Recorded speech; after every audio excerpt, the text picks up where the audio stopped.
Hi, my name is Giles, and I'm a Vital graduate.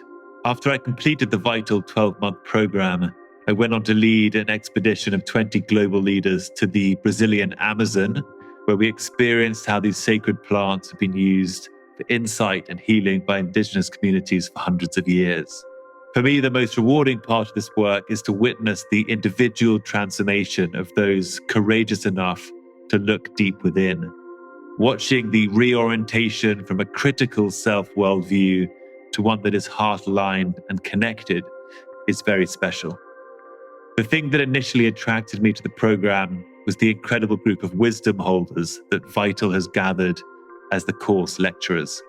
For me, being a part of Vital was a very fulfilling experience, where I was lucky enough to meet some amazing, like-minded people who I hope to stay connected to for a very long time to come. I'd recommend anyone interested in making a deeper commitment around psychedelics to explore the Vital course if you want to be in service to those most in need.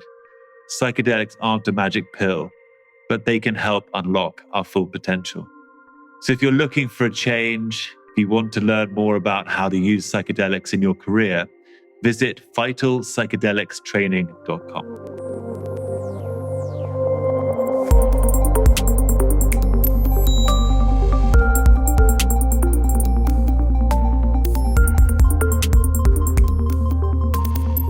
Hey everybody, welcome to Psychedelics Today. Lovely to be here. I'm really happy to be in the company of two amazing people. Christine Caldwell, who's a Vital alumni, graduate, rock star, and someone who I've never met until right now. And we've just had a schmooze for about 33 minutes, Mary Telliano. It's just beautiful to have you here. Both of you work together a lot and know each other really well, but haven't met each other yet in real life, but spiritually, I'm sure. You're connected. So welcome. Thank you, David. Great to be here. Yes, thank you, David. It really is a pleasure. Yeah. Honestly, we're going to be talking about a few different things, but just the subject of death and dying and illness and the transition out of life and supporting people and how can psychedelics help. What an important conversation that is. It doesn't honestly get that much more important. It's one thing I think to work on mental health and trauma and addiction. Those are super important. But when you're talking about life and death, and the transition between the realms, it's really sacred work. So just thank you for really specializing in such sacred work and helping people really be present in that journey and prepare for it. And so I'm going to shut up and just ask you the question that I love asking people in a Vital Psychedelic conversation. And Christian, I'll ask you first as a Vital alumni. In your opinion, what was one of the most vital questions or issues we should all be talking about right now in regards to psychedelics? Well, obviously, as the founder of End of Life Psychedelic Care, I'm really passionate about bringing safe and supported psychedelic care to those at end of life, toward end of life. I think it's really important for people to know, I loved how you said transition between the realms. So it's not just educating people about the possibility to reduce anxiety and depression, overcome the fear of dying, but really have that sense of I'm going into this place of great awe. Beautiful. Thank you, Christine. And Mary, what's coming up for you? I know there's a lot of things that resonate, but what's one of the things that stand out, that floats to the top, as you were saying earlier? The research and the legalization through the research. I think both of these things are very important places to kind of be considering right now as we move forward with a lot of responsibility, and really just kind of seeing how we can create more awareness and understand these landscapes of psychedelics through science. I'm very fascinated with that merging of that world. So the legalization and the legalization through the science. Awesome. And I really want to hear more about the research and how policy's catching up, hopefully. Christine, I want to ask you specifically about your experiences with Vital. So you were part of our first cohort. Do you remember who you were before Vital? Kind of, what was your goal for being there? Like, where was your mind at, and where was your, just the vision for your end of life work? Oh, wow. It's hard for me to think back that long ago, although it wasn't that long ago, right? We started in March of 2022, basically. And I had started to study psychedelics in earnest in September of 2020. And I felt I knew a lot. Oh my gosh, I felt I knew a lot. And then I go, no, you know what? I have to legitimize what my studies in order to continue with what I thought I wanted to do, even though I didn't really know. And so I chose your program specifically because it was so comprehensive, and you really acknowledge the need for the infrastructure, the ecosystem around the delivery of psychedelic therapy or psychedelic care. And I just learned so much. I mean, I've said this before, you have the rock stars of the psychedelic world as your instructors. And yeah, I learned so much, and of course forged some wonderful relationships that I have to this day that are supporting me in my work now. And through the course, I just really evolved my thinking about what I wanted to do. And I think it also gave me the courage and the belief that I could actually launch a nonprofit. Beautiful. Thank you. And I'd love to also ask for you, Christine, why end of life care? Why death and dying in particular? Does that really stand out for you as something you're kind of so passionate about and dedicating your professional life to? I know. I asked myself that. Well, the universe told me that's what I was going to do, so I'm doing it. But I did, for several years, own a home healthcare agency. And that really got me wanting to take care of and care about individuals. These are older individuals toward the end of life. So I always had that sensibility. And when I started to study psychedelics, I was drawn to the research on it, with the cancer patients, and whether it was psilocybin primarily, right? But it's evolved into other psychedelics as well. So yeah, I said to the universe, you tell me what you want me to do. And this is where I am. Interesting. Beautiful. It's wonderful to have you, doing this work. It really is. It's sacred work. And I want to ask you the same question, Mary. How do you feel looking back your journey into kind of working with people, with significant illnesses, kind of approaching their death and end of life? Kind of why do you think that has become something that you just love doing, if it's okay, just to be honest? Like why does that kind of come into your life, do you think? I truly believe this is the work that I came here to do. And if I look back at my life and I see it as a map, death has always been highly involved in my experience. I died at 4. And I also started volunteering at hospices and senior care facilities at the age of 12. And there was something very enlivening for me in those spaces. And I remember looking around and seeing how people were behaving and how the adults were interpreting what I was experiencing when I was experiencing more life, more connection. These people had fascinating stories, and their hearts were, at that time, I would just say, were more open. And there was an innocence there that I experienced. And having this experience, I think, so young, has shaped and molded my service that chose me again in a very beautiful way.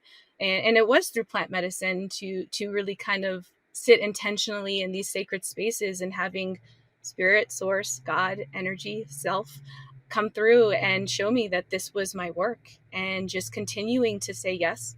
Oh yeah, yes, yes. Yep, yes. And the more I've said yes, the more I've deepened into the mystery of what end of life work is. And it's an answer that will never change. Yes. So I just keep saying yes to this work and showing up. It sounds like death's been part of your life, like you were saying, particularly since you were 4. But rather than it being this final thing that just comes right at the end of life, that's when we get to experience death. It's actually, for you, you're saying, well, no, death's been there for quite a long time. And there's I don't know if you'd call it a dance or a relationship, but how do you think that shows up in your life? What is that kind of interaction with that aspect of death as an existence of life itself? Well, it's the first contract we make when we take our first breath. We take that first breath and we know that we'll take an equal number of inhales and exhales to the very end. So I think it's just a contract that we pop in here and forget about. And some people only remember till the end. And then some people have this realization that we've been dying many times throughout this whole life and been practicing. And then we kind of get more curious about what that is. And the more curiosity we have about it, the more that death shows up as a teacher. And when I say teacher, meaning that it shows up with more meaningful experiences. And it says, well, where are you spending your time today? Is this really where you want to be? Is this really how you want to feel? Is this really the truth? And so death is kind of like a self-inquiry for me. And that's how it's been guiding and teaching me. And this is how I help guide and show and support other people to get comfortable in that space of impermanence, but deep gratitude for what we have while we're here. Thank you. And as a side note, I just wanted to share, I was electrocuted at 21, and that near-death experience has just radically changed who I was, and was probably the best thing that ever happened to me. And Kyle, who works here as well, he had a snowboarding accident when he was 16, and he very nearly died. And that as well has changed his life. And we're still integrating those experiences. We got to live, and we're integrating, the transitions that those kind of activated. Mm-hmm. Yeah. I'm tempted to ask a question about our culture and our society in the West in particular, conceptualizations of death, how we approach it, how we feel about it, how we treat it individually and collectively. How has that changed, maybe historically looking back? And are there any other places around the world that you know of with different relationships and ways of looking at and understanding death? If I could, I'd like to start the conversation because it was interesting to me. I was talking to one of my son's friends, a woman from India, and I was telling her basically, I'm educating people on the use of psychedelics to overcome the fear of dying. And she stopped me and said, "What do you mean? What is this fear of dying?" So it was really illustrative, the Western medical model, right? How it's become a disease and it's something to fix and not allow people to die naturally. So that was an eye opener for me to remind myself, you know what, this isn't true around the whole world. So the history of death in America is a very interesting one. And it's one where we can actually put a pin in where the paradigm changed for us. So before the Civil War, thank you. So the Civil War, so 120 years ago, 120 years ago, before that time, you would sit with your family and people would be born in the house and people would die in the house. And we were very exposed to life coming in, life coming out. We would bury grandpa in the backyard, and death was a very intimate experience, just as birth was. And when the Civil War happened, the world was in our Western world was divided between the North and the South. And what was happening is people were dying, and the train conductors were in charge of transporting the bodies back to the families, and they refused. They came to a halt and they're like, we're not doing this anymore because the bodies are decomposing and it's making us sick. The smell, it was difficult for them. And so Abraham Lincoln then came up with the idea to employ doctors to start embalming bodies. And so doctors came into like a very big cash experience. Now there was a whole other side of their job where they were making a lot of money on this. And so when the Civil War stopped, they didn't. It was already developed into a business. And so they would start marketing. They would have embalmed bodies in windows. Abraham Lincoln was the first president to be embalmed and actually ushered across America. So people were witnessing the embalming. And so that's when America turned death into a business. And that's where we kind of, as a country, we were grieving, and we handed over our grief over. It was too much for us to kind of take on at one time. And I think it served us then. But now we want to fast forward to where we are now. We just forgot.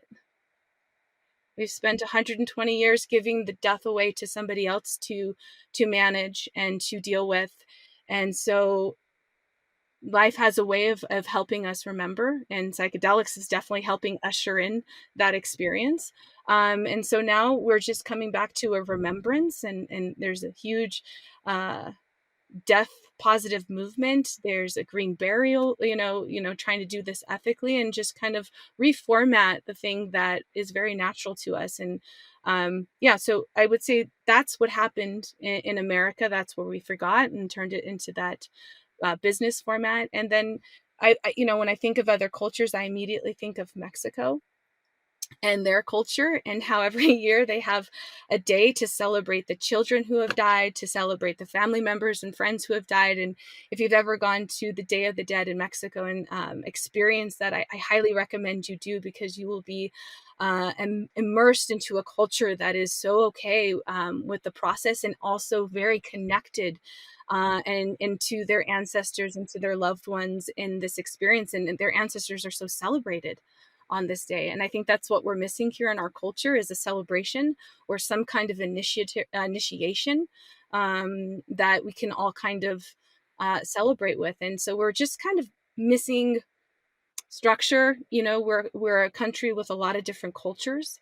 And so there's just a lot of different ways to be with it, but we're kind of missing little bits and pieces of ceremony and ritual as a culture in America. But I see that shifting. And, Mary, you're sort of on the forefront of that as an end-of-life doula, because end-of-life doulas really wasn't a thing before, I think, the 1970s, right? I mean, we had birth doulas, but not end-of-life doulas. And I think and with COVID, I know for a fact that there's been an explosion of end-of-life doulas now in the country. And I think that's reflective of people wanting to get back to that, yearning for that kind of old-fashioned type of death and dying. And end-of-life doulas, take up where hospice leaves off, and really, really work with the individual. I mean, why don't you describe? I mean, end-of-life doula just does a lot of different things. Well, I would say I like when we start to define what an end of life doula is. I always like to start off while saying everybody is. Everybody's an end of life doula. You have the genetic code in your body to decompose and to die. So I always say we all have this wisdom within us, but end of life doulas, we're just paying attention more. And what we are is a variety of doulas. So you have doulas who are really great with estate planning and contracts, and doing a lot of like the logical work for people. And you have the doulas who are working with people in psychedelics or sound healing or meditation, or helping them plan legacies and vigils. So the variety of doulas are different. And I think that's by design, because every death is different and everybody's calling for and needing something different at different times. And yeah, we fill in the gaps in hospice, and we fill in the gap of the grief process too, and supporting people through that piece as well. And yes, totally love that you said that, Christine, because we are on the forefront of people calling back in sacredness, calling back in those pieces that we've forgotten. I was about to say missing, and I'm really trying to reframe that linguistic and say forgotten, because it's never gone away.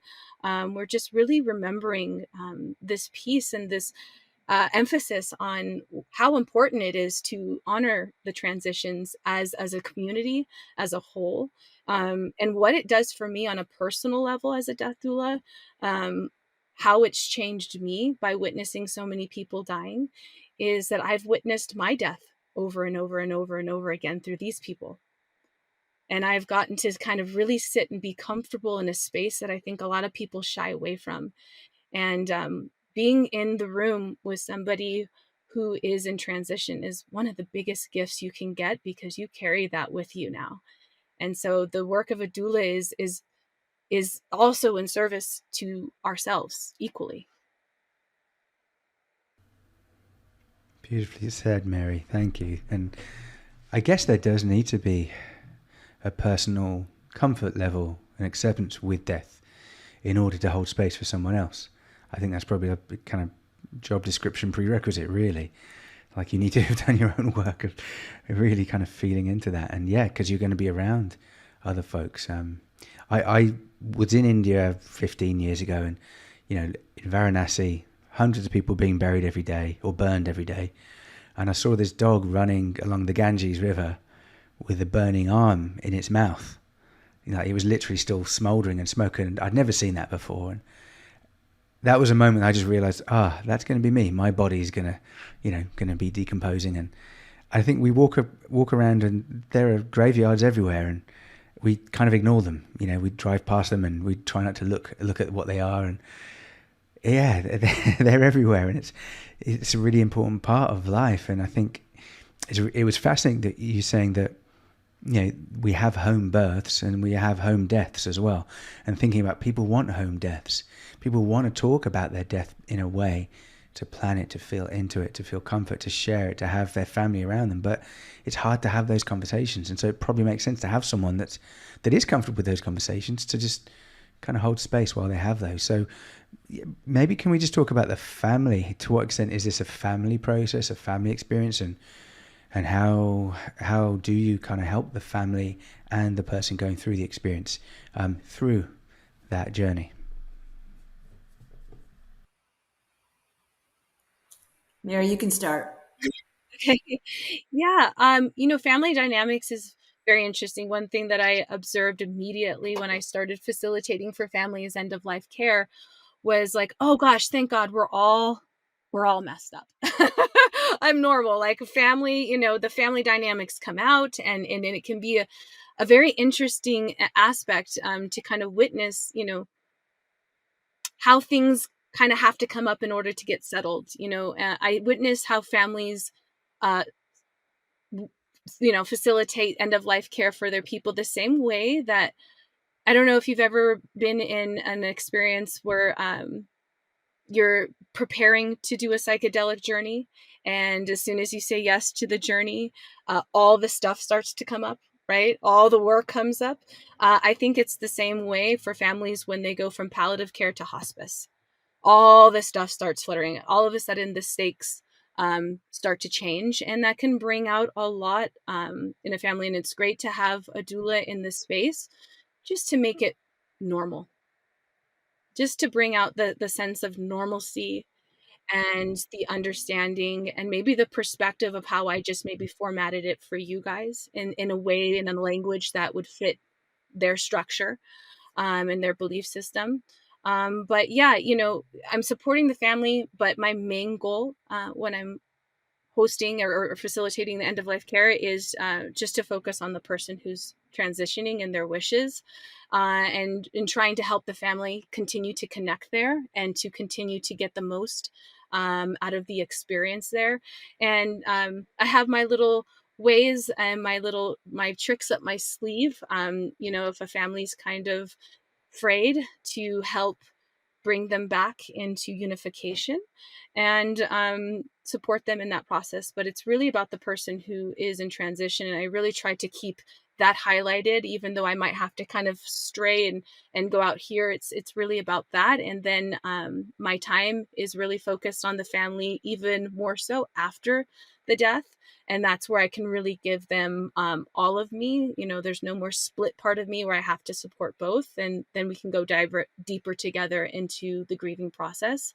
But yeah, the doula is a beacon of normalcy and resource, and sometimes education about what's happening, just to bring about more peace into their nervous system as they go through this transition. And this is definitely the same way I see families, like I said, handling this the same way as a psychedelic experience. Their body's going into something completely unknown, and they're needing to recalibrate their whole system to now meet the world without this person in it.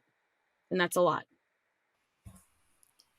Yeah, and if I could add to that, as Mary said, she likes to focus on the individual in transition, but there is actually research now through Sunstone Therapies doing couple therapy with MDMA, and Mary can speak to MDMA as well in more detail than I can.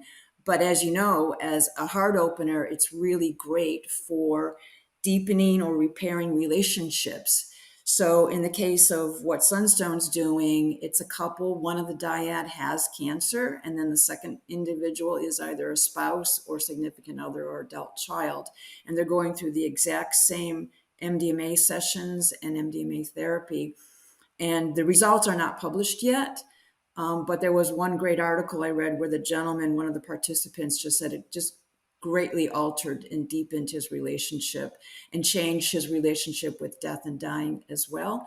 So it can be used. And I think for people who want their families to participate, then they should be able to. And I'm hoping to be able to offer that as a service in Oregon through their licensed service centers.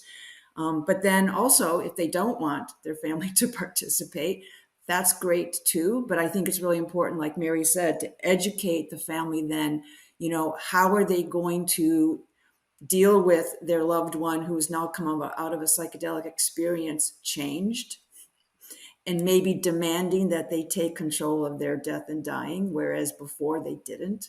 So, fascinating dynamic, right? It really is. And if I could have a family fully involved in this experience, it's the best. Sometimes it is just the person dying and the family supporting and holding space, and that's wonderful. But I really do see so much value in the family being in that together. It's a really beautiful experience for them through their perspective, and it's a beautiful experience for me as a facilitator to just witness. Maybe now's a nice little snapshot to go into the legal aspect around this.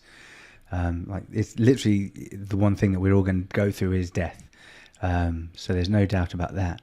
But the laws around what treatments are available to people when they, have terminal diagnoses, or when best practice treatments don't work, they're not really catching up with the research, and there hasn't been enough research when it comes to psychedelics and any subject, especially death and dying, as far as I know. So where's the law currently around the extent to which someone can prescribe MDMA, psilocybin, or ketamine for someone in America, for example? And I know, we can look into the Oregon case as well, Christine, but just broadly speaking, in America or any other countries maybe that are pioneering around access to psychedelics in a legal way, and in reality, what are some people choosing to do if the law isn't yet caught up with their preferences? Yeah, if I could start, and can I expand it to North America Yeah, in terms of Canada's welcome too. Right, what we see happening, because I think you probably have a lot of listeners from Canada.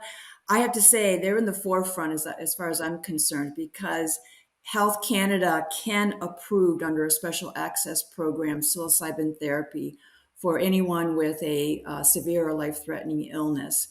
And so they're just leap years ahead of us. And of course, they also have medical aid in dying as well on a national basis. So there are facilities like Roots to Thrive. Give a big shout out to Dr. Pam Crisco as the medical lead there, who offers group therapy for individuals with, like I say, serious or life-threatening illnesses. So you've got that in Canada. Of course, you have to be a Canadian citizen, and your doctor has to submit the application. Here in the States, we've got Oregon and Colorado as it pertains to plant medicines. So in Colorado, people are enjoying, I'll say, the benefits of psychedelics. It's legal, except they can't buy or purchase it. So, and there's all ways of getting around it. I've heard lots of stories with retreats and actually hospice agencies referring their patients out to facilitators.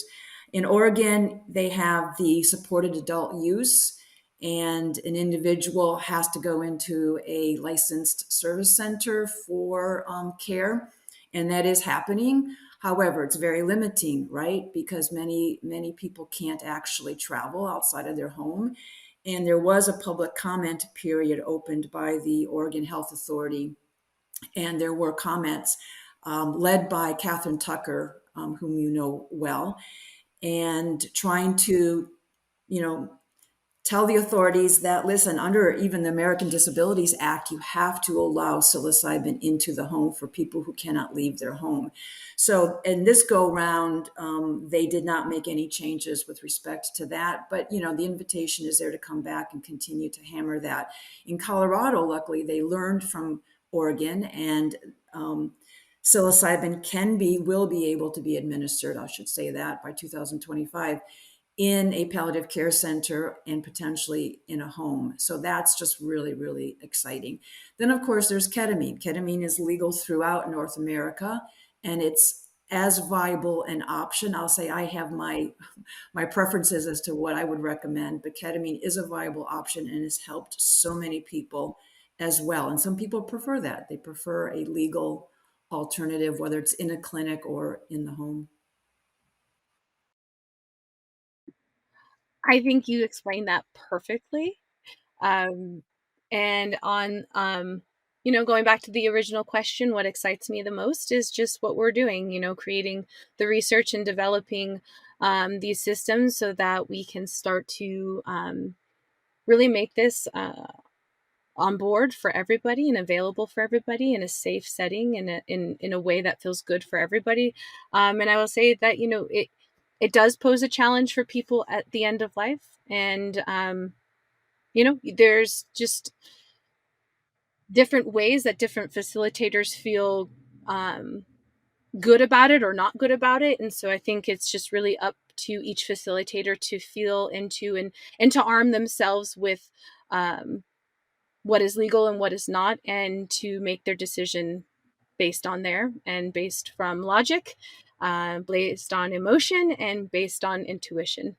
So each facilitator has their own way of diving into this, and we'll call it a whole other version of the underground information system that is connecting, and the mycelium will always find a way. Mm-hmm. Yeah, I love that, because I'm all about being agnostic. I want to give people the information both on the patient or client side as well as on the professional side, and let them make the decisions. And there's also, I forgot to mention the churches. So for sacramental use, and I know a sanctuary, you probably know Eric Osborne. Yes, you've spoken with him, David, with Eric. Yeah. Yeah, so sanctuary is there, and they're actually training ministers, and they're training ministers on end of life care. So it's great. So there's another option for people willing to go the ceremonial route through a church. So going from psychedelic churches to clinical trials, what do we know so far? Moving out of prohibition, the research that has been happening, I know of sunstone therapies you mentioned. I think Bill Richards was there. NYU's come up quite a lot. What do we know so far around how psychedelics help people that are experiencing serious diagnoses, illnesses, what kinds of conditions, and do we know yet why they help? Like, what particular is it that is being changed by you introducing psychedelics to their kind of experience? That's a lot. Okay. Well, let me start by saying that I think psilocybin studies in cancer patients have some of the best outcomes and best sustainable outcomes. And I'll come back to that in a second. But, LSD was studied in cancer patients back in the 50s and 60s with Stan Grof and among others. And so there's a history there, and what I call sort of the modern era of psychedelic research, then with first UCLA and Charles Grof, and then Johns Hopkins, and of course, Roland Griffiths, and NYU with Stephen Ross and Tony Bossis. So a lot of great work being done, showing incredible results, I think. And just to give a couple of data points. So the Johns Hopkins study and NYU studies were both published in 2016, and they were similar, with Johns Hopkins showing patients with depression reported statistically significant reductions. 78% of them showed a significant reduction in depression. 83% reported significant reduction in anxiety.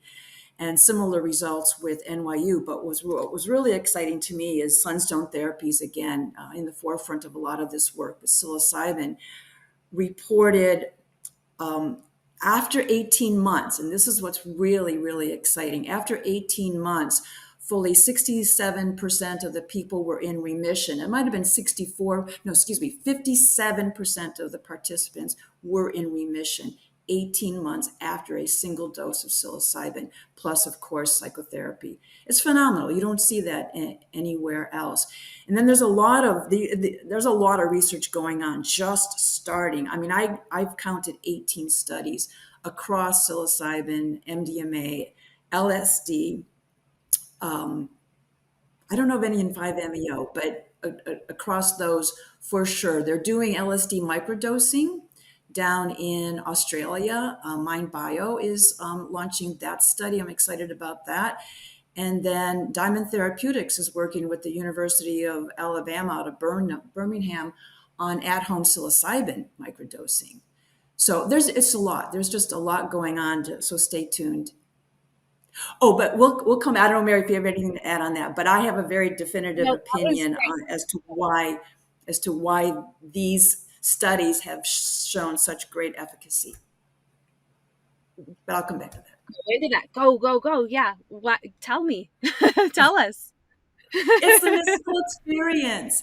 It's the mystical experience. Awesome. It's the mystical experience. You know, I just firmly believe that, because we're working with people who have an openness, a receptivity to looking at spirituality in terms of coming to terms with their death and dying, and looking as far into whether or not there is a greater consciousness, which of course we know there is, and psychedelics are the portal to that greater consciousness.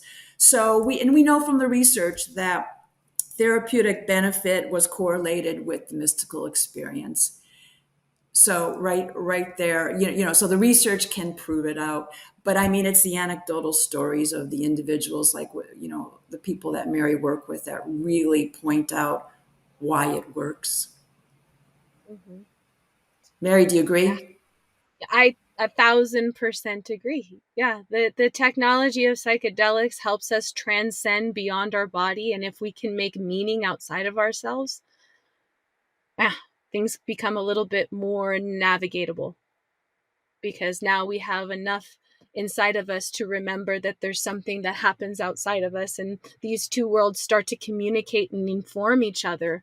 And psychedelics has a way of shutting down the brain in certain ways and waking up the brain in certain ways to a certain level and degree. So I see it as psychedelics, there's like dials, right? Okay, turn this down, turn this up, turn this down, turn this up. So I see different psychedelics, you know, meeting different receptors in this way. And I think when we're exposed to more meaning outside of us, we can then relax into the mystery, into the mystical experience, and we can relax into whatever happens next. There's some level of surrender and some level of trust, even if it's just a tiny pinpoint, that can create so much ease in the body. And there's something also to be said about the placebo. When people are in diagnosis, when a system like the medical system says you're dying and you have cancer, and these are the things X, Y, Z, that could possibly help you, people get really sucked into chasing the cure, and somewhere along the lines they lose themselves and forget. And it's a wonderful thing for psychedelics to flower back into the world and remember who they are and what are your beliefs. And psychedelics has a way of helping us reset that nervous system and really see what is ours and what is not. And through that process, the placebo starts to change. Our belief system and what we're doing starts to form. And no one the science can't explain the placebo and why it does what it does. They don't even know why Tylenol works, you know. So on that case, I won't chase why the placebo works, but I do believe we were gifted with a belief system. And that belief system is the thing that activates our body and informs things. And I think if we can kind of really get sharp with that subtlety, things start to move, things start to change. And psychedelics is one way to do it. It's kind of like a quantum way to do it, but we can experience that through many modalities, to remember we are the medicine. If I may, I'd like to share a story that perfectly illustrates what Mary's been talking about. So, when I mentioned that Health Canada can approve patients for psilocybin therapy, the very first Canadian is Thomas Hartle. And I've had the good fortune of speaking with him several times now. And he tells this amazing story about his cancer. And by the way, so he first experienced psilocybin in 2020. And since that period of time, he's undergone 7 different psilocybin journeys, learning something at each stage. But in any case, he tells this incredible story about confronting and talking with his cancer. So actually having a conversation with his cancer.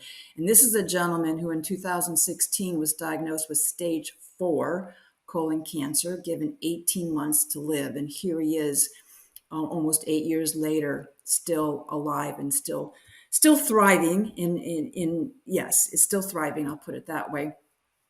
So he asked his cancer, why are you here? I don't want you here. And the cancer's answer was basically, do you think I want to be here? I don't want to be here. So he came to believe that he calls his cancer almost me, and a form of consciousness. Well, not a form, it is consciousness as much as we are all consciousness. So yes, his cancer is a part of him as much as anything else is. And he's really come to terms with that. And he really does understand that the physical body is just a vessel, but it is not the be all end all. And he has some other marvelous stories, but he really has come to believe that we are all consciousness. And you just see that. You just see it when he's talking with you, and his life is hard. He has had multiple surgeries, 86 rounds of chemo. The man, from a physical standpoint, has suffered, and yet he has transcended that, like Mary had said. And given 18 months to live, he does attribute psilocybin not as a cure, but as his ability to live with it and thrive with it. And here he is, like I said, almost 8 years later. That's amazing. Yeah, it's really important to get the personal stories, the real life experiences. I know you've probably got lots, Mary, of experiences and people that you've worked with, and I'd love to hear any more. And I just want to share a bit of research I did before our podcast, because I sometimes do that as a good little podcaster. And I came across some terms that kind of mildly blew me away. Just thinking about death and the experience of dying and being ill, and that there's some unmet needs there that our Western medical system just don't attend to. And those are existential distress and demoralization syndrome. So those weren't two things I'd heard of much before: existential distress and demoralization syndrome. And it was saying, like, there's this unmet need with the way that we treat death, or how we go through the process of being ill and fighting to stay alive, and kind of rejecting death. And yeah, I think the reliance on the healthcare system and doctors who as the experts, and in a sense this unmet need. Yeah, I think this mystical experience is part of the unmet need and fulfilling it, that we need to experience something that taps into this fear of death, and this coming to terms with what we're at. And that example of Thomas talking to his cancer, that's amazing. Like, to really be in dialogue with that, and to develop that kind of relationship and sense of moving through that stuckness initially. This reminds me of the ineffable, though, David, because I have to smile when you use the phrases demoralization and existential distress, and I've used them myself. Those are terms that are coming out of the clinical trials, because we now have scales to measure so-called demoralization and existential distress. If you were to ask Thomas, I don't think he would use those words to describe what has happened to him and how he has evolved his thinking and his feeling. So that's really interesting to me, and I still have to hand it to the research to wrap their arms around something that is potentially ineffable. I don't know, Mary, what do you think? Yeah, I mean, it is.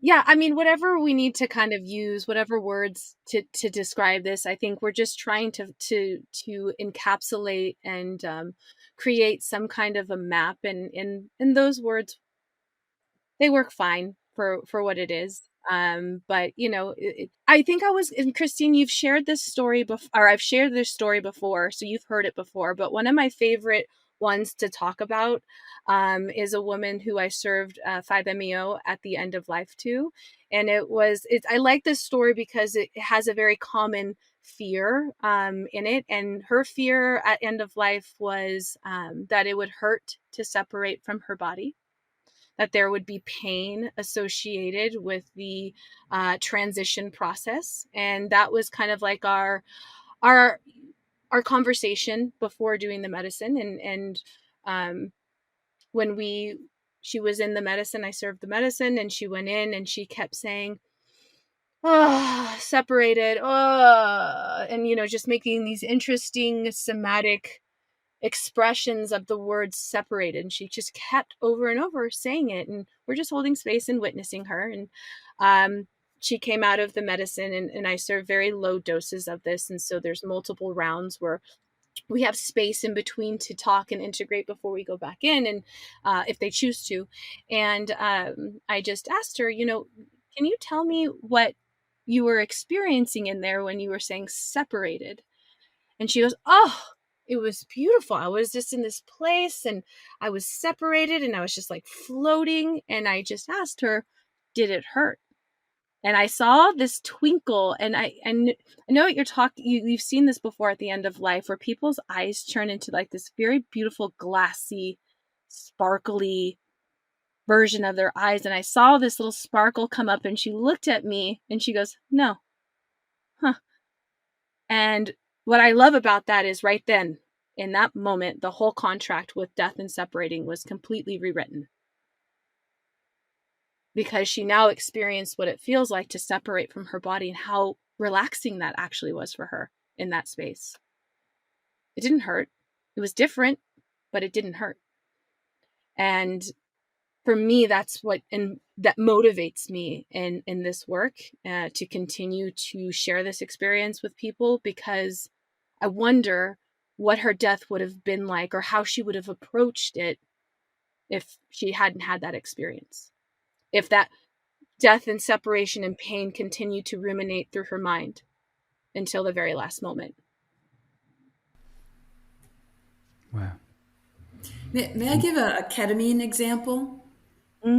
Yeah, definitely.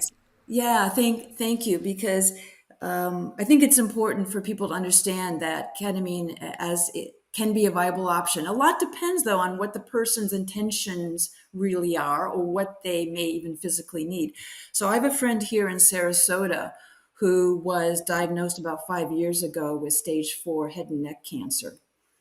And her depression as a result of that diagnosis was so debilitating, she didn't want to leave her apartment.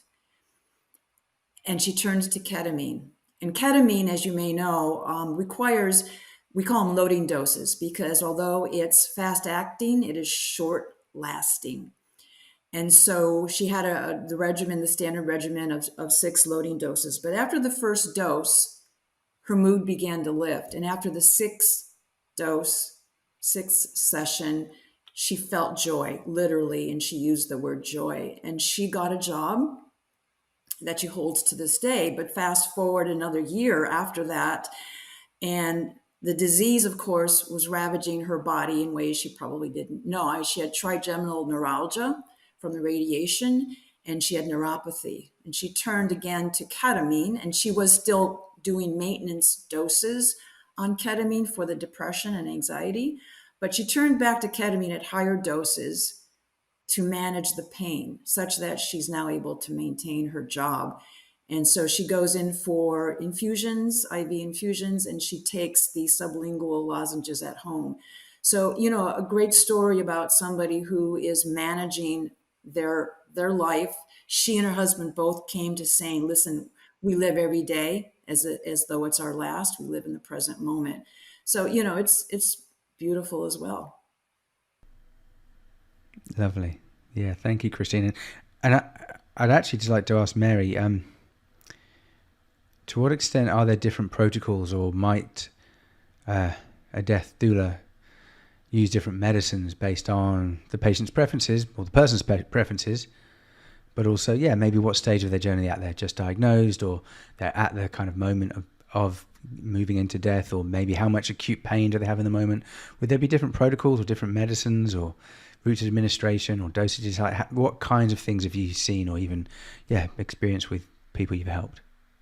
Yeah, I mean, we're all kind of just feeling into this experiment. But how this is kind of formatted itself naturally is I will serve people MDMA, psilocybin, whether that is the journey or microdosing in diagnosis and in palliative care. So during that process, I find that it could be very valuable, and I tend to serve people more in those medicines in those stages.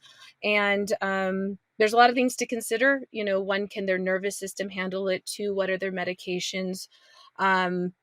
Three, what is their intention for the medicine? That's important as well.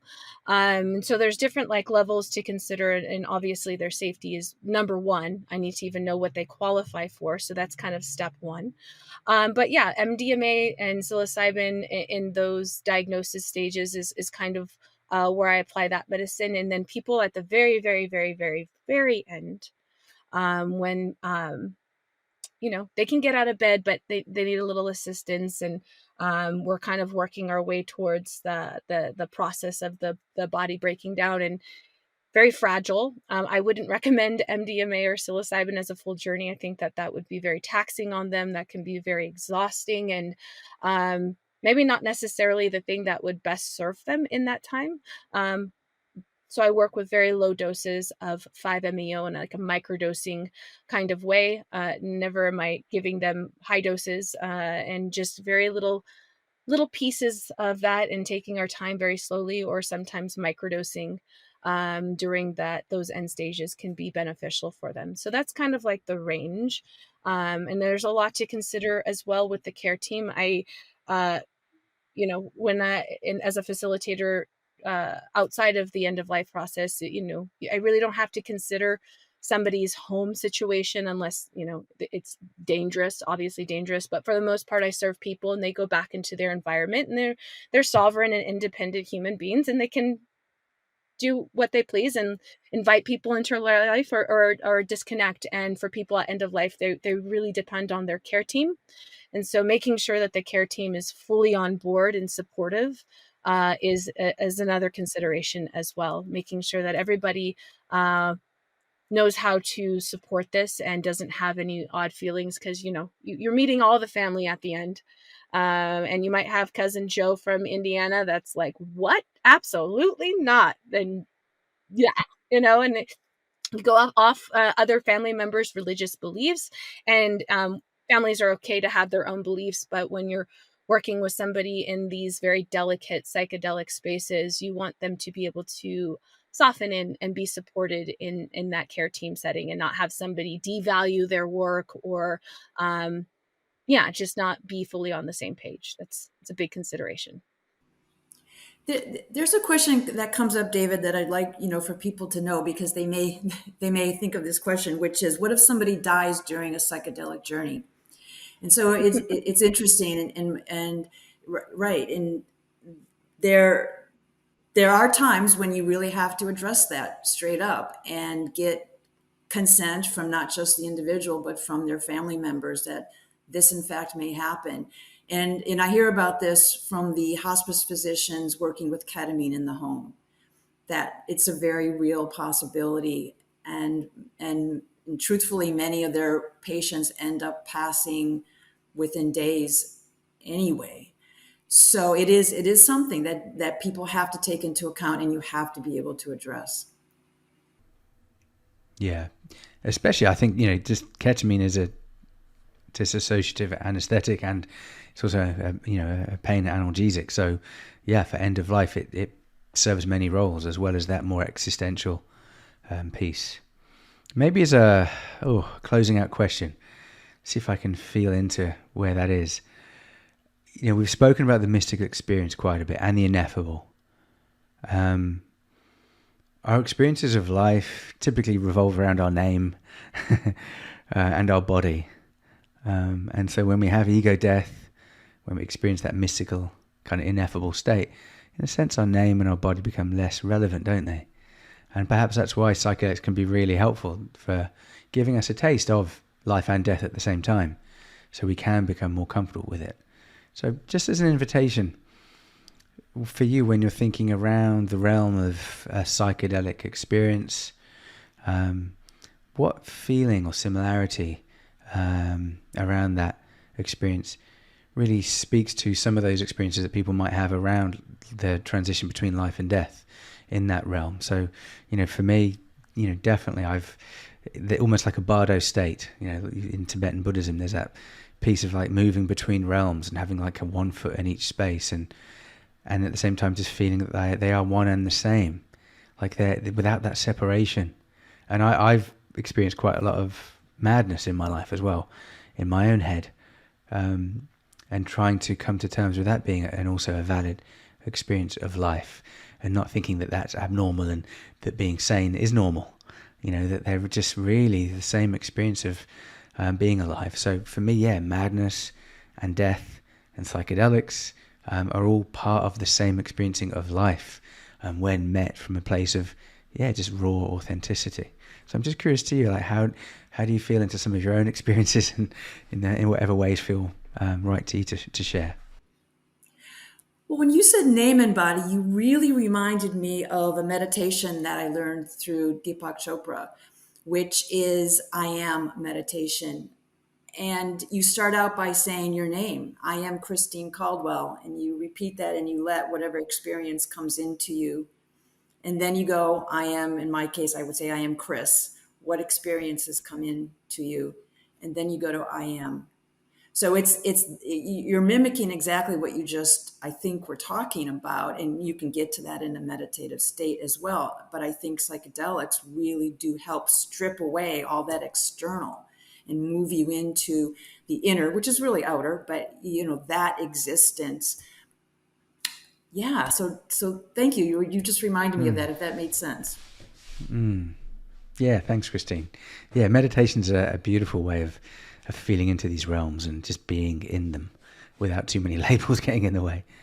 How about for you, Mary? Anything that's bubbling up for you? Yeah, I mean, I just, working with people with plant medicine and seeing how the medicine alchemizes through their bodies has really informed me about how people alchemize the transition of end of life. And sometimes I see very similar behaviors and expressions of the body that kind of help inform me of where they're at. And I'll give you a little example. Last week, I was supporting a woman at the end of life, and I kept coming in every day and doing my sound bowls, and I do them underneath their bed. And she was already, when I started working with her, in her, I call it the eternal sleep. So she wasn't communicating when I came into the hospice.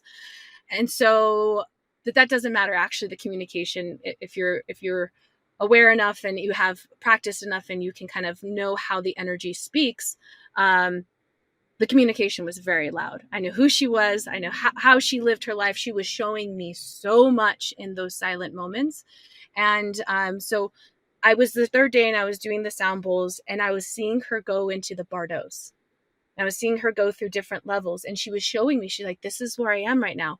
And she was showing me, she was a child and she was seeing herself as a child from another perspective. And I went, oh, she's in her life review right now. And I was watching her practice coming in and out of her body. And when I say watching, feeling it, I could feel she was, I'm coming out, I'm coming in. She was doing this practicing movement between worlds. And being able to recognize and support that as a doula is wonderful. But the nurse has been witnessing me for 3 days in this space. And she keeps asking me, what do you see? Like, she's so curious about like who I am and what I'm doing there. And she's fascinated, and such a wonderful energy in the room as I'm doing these. And finally on the third day, and I'm seeing her, like I said, in her life review, the nurse goes, what do you see when you go put your hands over her? I was doing some Reiki as well in one of the sessions. And I was like, you know what? Why don't I show you what I see? And so I had her come up and showed her how to ask for permission and put her hands up and soften her belly and witness the space from another perspective. And after she was done, I said, what did you see? And she said, I was going into this dark room and her body was starting to mummify.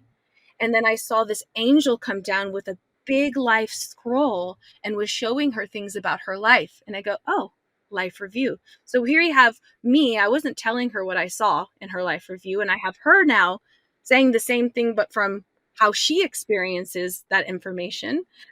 So a lot of validation was created here for that. And so, yeah, we're able to kind of feel into the Bardos. We're able to kind of help people see what's happening, but it's fascinating when other people kind of start saying the same things. And so, yeah, the medicine space has given me a lot of information about these different realms that we experience. And I think it's helped inform me and support people in transition as they go through those different realms and practice that as well. So it's, yeah, that's my response to that question. I was just really fascinated when you were talking about the Bardos. I was like, that's it. You saw me go, yeah.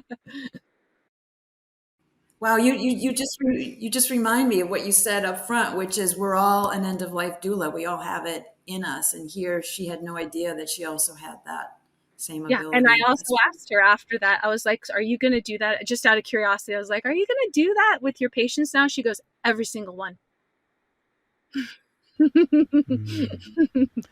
Beautiful. And it must feel so nice for everyone just to feel that we're all connected, that we're not so separate and alone and isolated, that we've all got that ability to, to connect it in those moments. That was a little bit goosebumpsy, Mary. Amazing. Thank you. Welcome. So this has been a wonderful conversation, just a joy. And thank you. For folks that are feeling that tingle and inspired, can you just tell them, where they can find you and reach out to you and hear more about, your work? Christine, maybe I'll ask you first. Yeah, they can find more information about my programs at EOLPC.org. I've got several coming up. Top of January, the 8th, we're doing internal family systems, somatic techniques, and supportive touch, which is going to be pretty exciting. I'm actually in conversation with Mary again. We're doing a webinar with just Mary talking. And then I'm also doing one of my free webinars on the introduction to psychedelics at end of life. So all of that's on the website. Yes, EOLPC.org. Thank you, David. Beautiful. Thanks, Christine. Yeah. Mary, how about you? Wonderful way to find me is on my Instagram, Mary_Telliano, TELLIANO. Or you can find me on my website, connectanamcara.com, CONNECTANAMCARA. And yeah, you can see my work there and what I'm creating. And if you have needing support or more curiosity, you can connect with me there in those two different places. Amazing.